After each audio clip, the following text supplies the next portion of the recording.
సిద్దిపేట జిల్లా కేంద్రంలోని సంతాన నాగదేవత ఆలయంతో పాటు పలు ఆలయాల్లో పవిత్ర శ్రావణ మాసాన్ని పురస్కరించుకొని నాగుల పంచమి సందర్భంగా భక్తజనం పోటెత్తారు. గాడిచెర్లపల్లి గ్రామంలో కొలువుదీరిన నాగమ్మ దేవాలయానికి ఉదయం నుంచే భక్తులు అధిక సంఖ్యలో విచ్చేశారు. కోరిన కోరికలు తీర్చి భక్తుల కొంగు బంగారంగా విరాజిల్లుతున్న నాగమ్మ ఆలయానికి వచ్చిన భక్తులు తమ ముడుపులను మొక్కులను చెల్లించుకున్నారు. ఉదయం నుండే భక్తుల తాకిడి పెరగడంతో ఆలయాల కమిటీ సభ్యులు పూజారులు దేవాలయానికి వచ్చిన భక్తులకు ఎలాంటి అసౌకర్యాలు కలగకుండా అన్ని ఏర్పాట్లు చేశారు. సంతానం లేని దంపతులు శుక్రవారం రోజున అమ్మవారికి ముడుపు కడితే వారికి సంతానం కలుగుతుందని భక్తుల విశ్వాసమని నాగదేవత ఆలయ అర్చకులు తెలిపారు.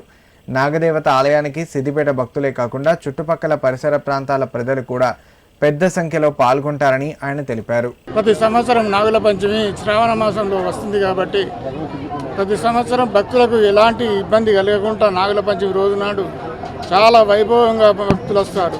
వాళ్ళ మనసులో ఉన్న కోరికలు నెరవేరుస్తుంది నాగమ్మ తల్లి. అందుగురించే ఆ నాగమ్మ దగ్గరికి ప్రతి సంవత్సరము నాగుల పంచమి నాడు జాతరగా మారిపోయింది.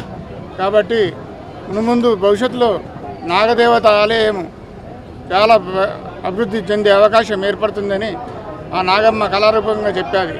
కాబట్టి అదే విధానంగా జరుగుతుంది. ముందు సుత చాలా వైభవంగా జరుగుతుంది. ఇదే విధానంగా ఛానల్ వాళ్ళు సుత ఇదే విధానంగా ప్రతి సంవత్సరం వచ్చి ఈ తండోపతండాలుగా వస్తున్న భక్తులందరూ కూడా అమ్మవారు దర్శనమిస్తోంది. ఎలాంటి అవాంతరాలు ఇబ్బందులు లేకుండా క్యూ లైన్లను ఏర్పాటు చేయడం జరిగింది. చాలా చక్కగా ఈరోజు అమ్మవారిని అందరూ పుట్టలో పాలు పోస్తూ మహిళలు భక్తులు అందరూ కూడా సేవించుకుంటూ ఉన్నారు.